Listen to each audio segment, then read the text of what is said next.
In this week's Two Wheels Better, we're at home with Neil Hodgson. Wayne is back with more agony, and we take a look at motorcycle training. But first, it's down to Bristol. Wouldn't you just love to have a go on one of these? The brand new Yamaha R1.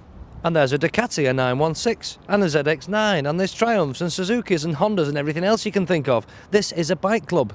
Now, bike clubs, as you know, are normally particular to a certain make or model of bike, and lots of clubs have very silly names. Well, I'm down in Bristol for the launch of this brand new club. This is Bike Club UK. So this is the man that's responsible for all this, Matthew Taberner. You're the, as it says there, Managing Director of Bike Club UK. Very grand title. Tell me about Bike Club UK. Well, we own a large fleet of motorbikes, including this brand new YZF R1. You can see some of them in the background. This is yours, by the way, isn't it? Sadly, yeah. Only just run in as well. I'm looking forward to the next couple of weeks. But yeah, right. What you do is you pay your money, you join the club, and you can take any of these bikes on a point system.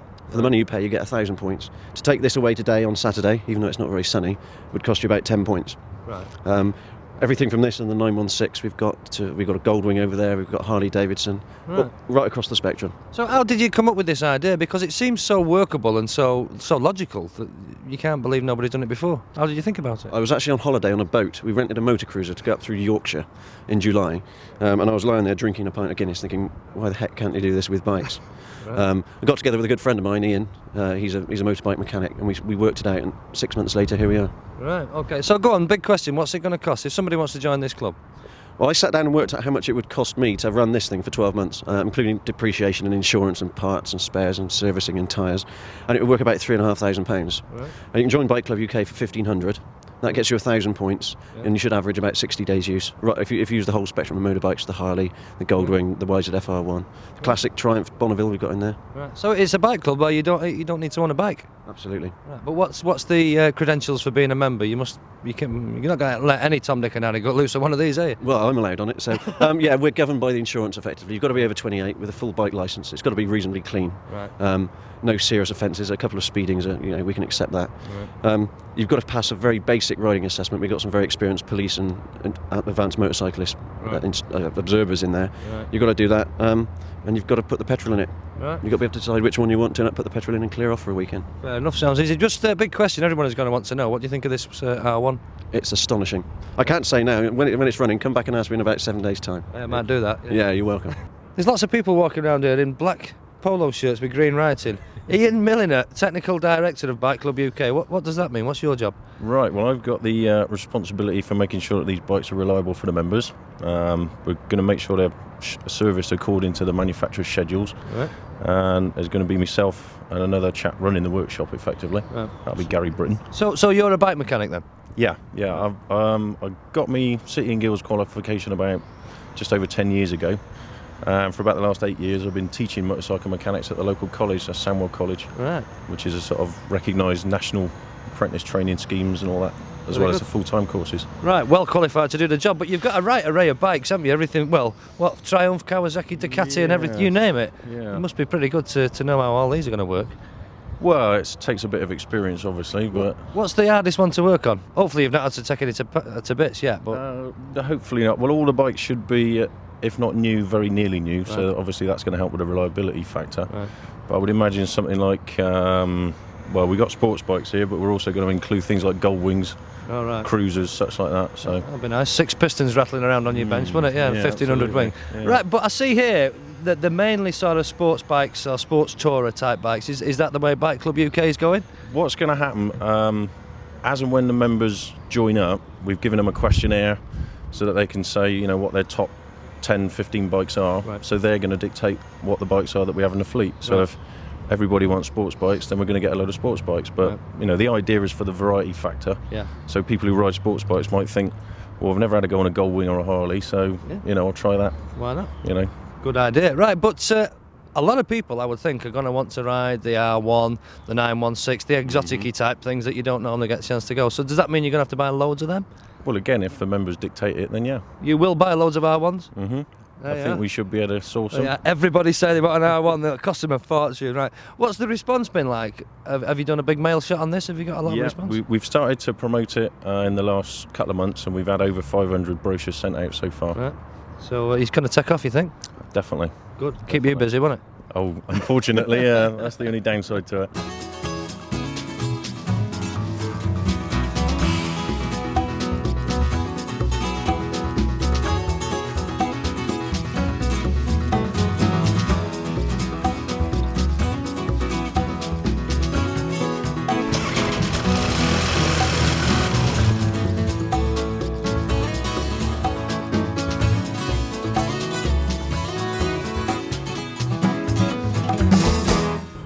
So Bike Club UK is a fairly new thing, but it has got members already. Tom and Roger, both members. Tom, let me ask you, why did you join Bike Club UK? Well, the way it's turned out, I was going to change my bike this year and get something sportier and maybe a scooter to commute on, but this came out at the right time, so I can keep my bike and use Airfleet. Great. Right. So a good chance to try a few different ones. Absolutely, yeah. Right. And what about you, Roger? Is there a reason?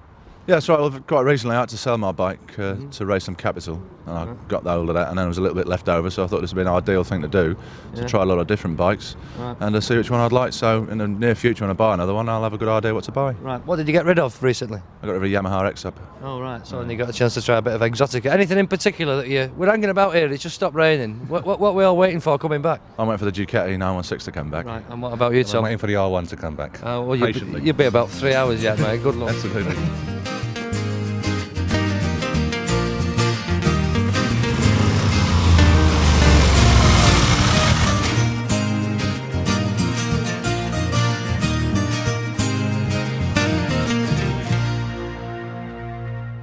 Matthew, it all seems to have gone very, very well. All half the bikes have disappeared anyway. Yeah, just hope they all come back, that's the thing. Bloody journalists clearing off on them, that's doing wheelies and things.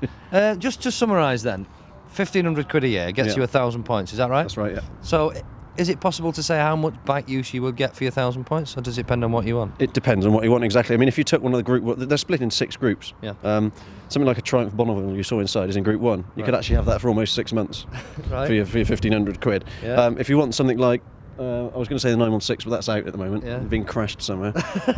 You could actually have that for 3 weekends in August at the opposite end of the scale. Right. If you took a balance and took one from every group and an equal measure, you'd probably get about 60 to 70 days use during the year. Right, so that's every weekend throughout the summer you could have a bike? Effectively, yeah. It's a lot cheaper to have it in the week because we're trying to promote people using the bikes in the week. Right. What about something that occurred to me? You're going to get people wanting to borrow very fast sports bikes and take them on tracks. Right. What do you say about again, that? it's all down to the members. If the members say yes, that's what they want to do, we'll buy some bikes specifically for that. Right. We wouldn't be able to take these things out because they're not insured. Right. We'll have some cheap track 400s, and we'll have some instructors there. We've got a guy working with us who's a racer. Right. If that's what they want, that's what we'll do. Right, good idea, great idea. What about European use as well, if people want to go abroad on them? It is possible, and the insurance will cover it, but only by prior arrangement. So we need to talk to people and find out exactly what they're doing. Right. The problem with that again is the servicing distance they're going to go. We've got to make sure that the bikes are serviced absolutely spot on. Right. If they come and sit down and let us enough advance warning, and we'll cover that. Right. Okay. It's like 20 questions, this, isn't it? Next question. Next question. This is you're based in Bristol. Yeah. But what if you get a big demand from other parts of the country? The demand has been obviously around this area locally, from up north and also the southeast where all the money is. Yeah. We're already looking at opening franchises in the north and in the southeast. Right. It depends on where the applications come from. Right. If 150 applications come in from up north, then we'll be up there within seconds. Right. Smashing. Right. And what about you? It's called Bike Club. Is it a club? Do you have club events and things like that? It's a company. It has to be run as a company because of the amount of money involved. Right. Well, you don't all meet on a Wednesday night in a pub like normal bike clubs. We can do, yeah. I'm in the pub on a Wednesday night, believe me. I know you are, yeah. But no, it is a club. It's the club atmosphere we're trying to promote. Customer service is something we're very into. Right. Ian and I are both bikers, and we've not been treated brilliantly in the past. Bikers get a bit of a raw deal, and we're fed up with that, and we're trying to do something about it.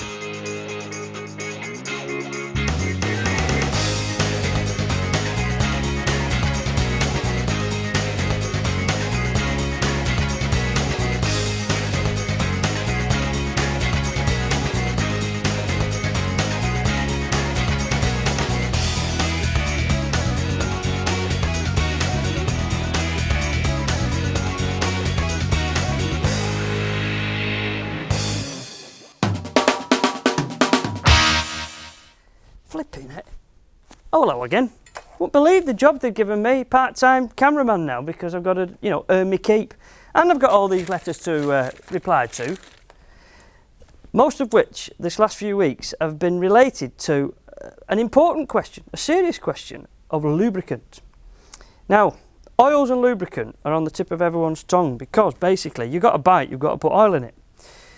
People have been asking the differences between a basic oil and a fancy synthetic lubricant, and there are differences. It's really very simple. The price for good, I mean, 4 litres of a basic oil costs you anything 10, 12 quid, and 4 litres of a fully synthetic oil can cost you 30, 35 quid. So price is a big difference.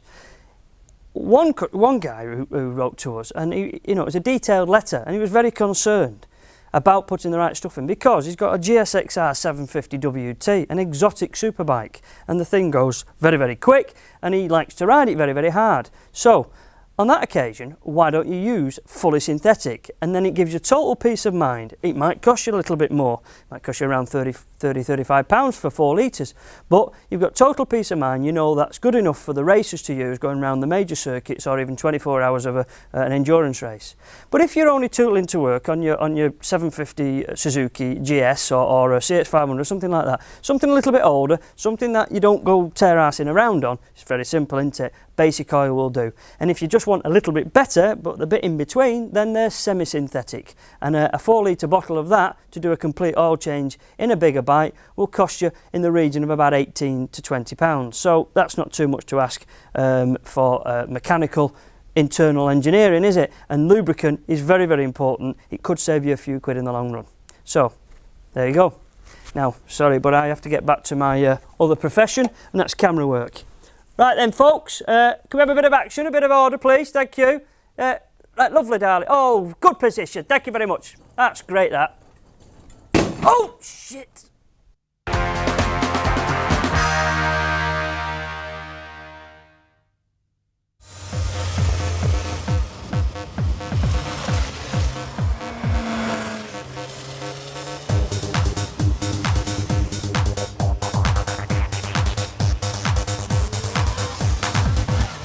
Well, with the pin-up boy story, it's quite confusing, really. It all started through Roger Burnett trying to get me as much publicity as he could, and trying to get me in the non-motorcyclist press, like GQ and them sort of magazines, into the national press. And it's sort of backfired in a way, because I've had quite a lot of stick over the last couple of years over most of my articles. So it's something I'm really trying to drop, if anything else. I mean, it's not a bad image to have, but in the black leather motorcycling world, it's caused me a little bit of hassle. I also did one where I had to say that I use moisturiser. Now, I don't use moisturiser, never use moisturiser, but I had to say I use moisturiser, and I've paid the price because that was in the motorcycle news. It was even in the Burnley Express. So it's a strange reputation I've got, but I think I'm trying to get rid of it now. You know, I don't drink too much. I look after myself. I try and be as healthy as I can. But that's for my job, really. I'm as clean living as the next guy. You know what I mean? We've actually known each other for years, but I've known his sort of circle of friends, but we actually didn't get together. We met in a nightclub, didn't we? I hadn't actually talked to him. We just sort of smiled at each other and said hello. Then we got talking when we met in a nightclub, and it's all went from there, didn't it? I tried a couple of years ago, but I didn't have I tried with the Dutch courage approach, but it didn't quite work. So I can't remember him trying at all. I remember trying, because I remember walking away with the tail between my legs. But well, I mustn't have noticed at all. Well, thanks a lot. Cartwheels in a nightclub, I thought that would get attention, but obviously not. You live and learn. It must have been very subtle. Yeah, I'd like to take her out on the back of a bike on the road, you know. But it's bad enough in his car, I've got to be honest. So she's a bit nervous, but I'm not going to try and impress her, you know, because she's seen me riding. You know, she knows I'm useless, so it's I'm not going to try and impress her on the road, and I'm certainly not planning on crashing. I do get nervous when I'm watching Neil, very, very nervous, especially when you're watching and he doesn't appear. I definitely prefer to be there than not be there, definitely, yeah. I've watched him on television a few times and that was worse. Was it? Yeah. Especially it was Japan, I wasn't there, and he sort of went on the floor and didn't come round for a few seconds. I was like, Dad, is he alright? And my dad's like, oh, I don't know. Yeah. That's a technical term. I went on the floor. What actually happened is I crashed. He crashed. Well, I didn't actually. I got knocked off by Pier Francesco Killy, and I was a little bit winded. No, but you didn't get straight back up. That's what I was saying. I got a little bit. I was a bit winded. I think it scared a few people because I didn't move, but it was just. It seemed to be for ages on the television. It seemed to be ages before he got. It seemed to be ages for me. Led there before I could get my next breath. It was really bad. Before a race, Neil's not too bad actually, are you? No. Sometimes you're worse than others. It depends if there's a lot of pressure on the race. I think Donington was the worst when he qualified pole. I think you were the worst then. Yeah, I was really nervous that night because it put more pressure on him. Yeah, definitely. Yeah, personal sponsorship's really important, especially in the early years when I was a privateer. You know, I had a few companies help me out. People like Carol Nash helped me out, and she still is doing now. You know, I've built a good relationship up with her. Henderson Insurance Brokers, they've helped me, you know, for 5 or 6 years now. It's nice to build up a relationship with somebody and continue the sponsorship, you know, and you feed off each other. I get them good publicity and they help me out, you know, it works really well.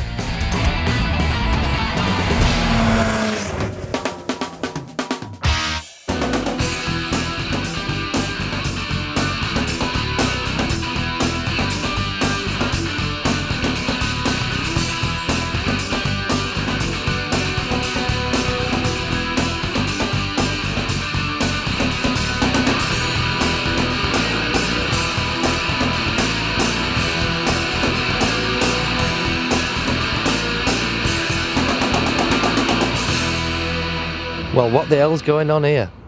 Well, many of the letters that we get in our office are asking the same question. How on earth do I get a motorcycle licence these days? It does seem to have become unnecessarily complicated. So I've come down to CSM Motorcycle Training in Manchester to try and find the answer. Well, this is Dave Williams from CSM in Manchester. Dave, answer this question for me. How do people get to ride a bike? How do you get a licence these days? When they become 16 or 17, they apply for the provisional licence, turn up down here with a rough knowledge of the highway code, the ability to ride a push bike, and then they go through CBT, which you can see being conducted behind you. Right, now this CBT is a legal requirement, compulsory basic training. You have to do this, don't you? If you're riding a bike or moped on the road displaying no plates, yes. Right. So what's the CBT all about? I mean, I noticed that they're going round now, but they weren't going round before. They were doing an awful lot of talking. It basically familiarises them with the bike before you actually get them on it. There's no point letting somebody loose onto a bike and explaining there's your throttle, there's your clutch, off you go, if they can't stop. Yeah. So they'll get them used to the weight, get them used to the brakes, explain all the controls and how they work, and then they'll set them off, moving around, just moving from point to point, getting them used to moving off and stopping, like you did when you learnt to drive a car. Mm-hmm. Your first lesson is just the basics, and then depending on how they progressed, depends on what we go from there. Right. And there was some classroom chat as well earlier this morning.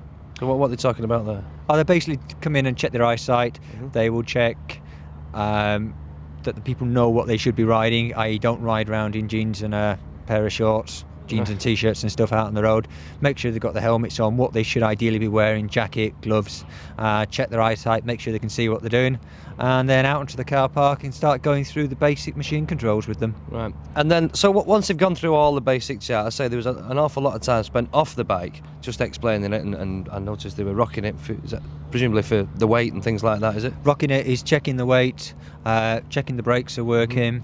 They pushed it round, leaning it to the left, and pushed it round to the right. Again, just to get them used to the weight. They pushed it across the car park so they could just apply the back brake and feel how that worked, and just pushed them across using the front brake so they can feel how powerful that is, and then push them across using both brakes just to show that, yes, if you use both brakes, that is the most effective way.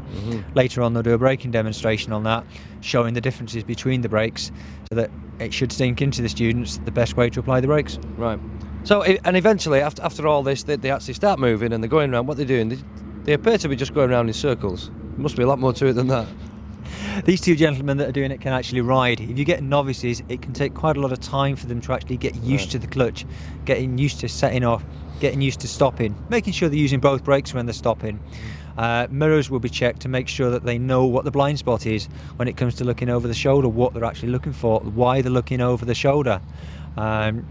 Once that's all done, they'll start going on to gear change, and then they'll progress on through the day. Right. And does everybody pass this straight off? Is this something that you come here and do you do it in a day? Does everybody do it in a day? There's no guarantees anybody will pass CBT. What we do say is that if they make a mess of the CBT course, then we carry on training them for as long as it takes until they pass CBT. 3/4 of people get through it first time, but they won't get the certificate unless they're safe on the road. Right, okay. So, big question, I suppose. How much is this going to cost, the CBT? CBT for a novice rider is £70 for as many days training for as long as it takes. Right. They can use their own bike if they want. If they want to hire a bike, It's £30 per day, including the insurance, so they haven't got any worries if they do drop the bike. They won't get a bill for any damage. And does that happen very often? Not really. No, right. So that's if somebody walked in here, no bike, and said, right, I've got my provisional, I want to do my CBT, 100 quid. Yep, that's right. Right. This is CSM instructor Andy Dawes. Andy, they seem to be doing all right. Are they any good, these two? Yeah, they're fine. They seem to have ridden a bit before. Right. I'm quite happy with them, thank you. You've only got 2 in the class. Is that normal? How many do you normally get? Can have a maximum of 4. Right. Okay, that's a legal maximum. Right. But 2's not uncommon. Right. So they seem to have slowed down considerably. They were whizzing round before. They're going very slow now. What are you trying to teach them at the moment? This exercise is called slow control. The idea is so they can steer and balance okay, so they can control the bikes in heavy traffic or doing a manoeuvre, say for example a U-turn. Right. So how close are these 2 guys now to actually getting out on the open road? They've got about 3 more exercises to go. They're looking pretty good, so should be able to take them out shortly, I think. So you're confident they'll be all right? Yeah, very confident. Nobody's fell off yet. Do you get many people falling off in here? Not if I can help it. The odd 1 or 2, but not if I can help it. No, they're doing pretty well. Quite happy with them. Good. This is one of our victims, volunteers, should I say, Neil Edmonds. Neil, CBT this morning. You've had a pretty extensive session. Was it what you thought it would be? It was a lot more basic than I actually thought, but I think you do need to do it before you get back on the road, certainly. So have you learnt a lot? Because you've ridden a bike before, haven't you? Yeah, I've ridden, but it's minimal experience. It's just basically in the fields when I was 16-year-old. So did you find you were a bit rusty this morning? I was a little rusty to start with, yeah, but you soon get back onto it. Right. Well, you're all wired up for sound now, and you're going out on the road. So do you think you're going to be able to put all this into practice and master it? Oh, definitely. Yeah, I'll be a dab hand at this, but I'm quite looking forward to it.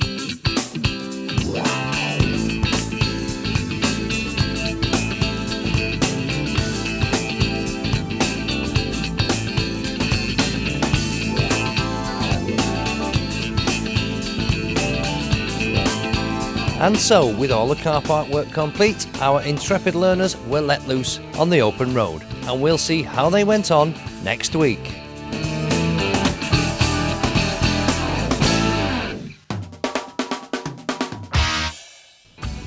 In next week's 2 Wheels Better, we're at the launch of this year's British Superbike Series, and Neil gets the results of his CBT.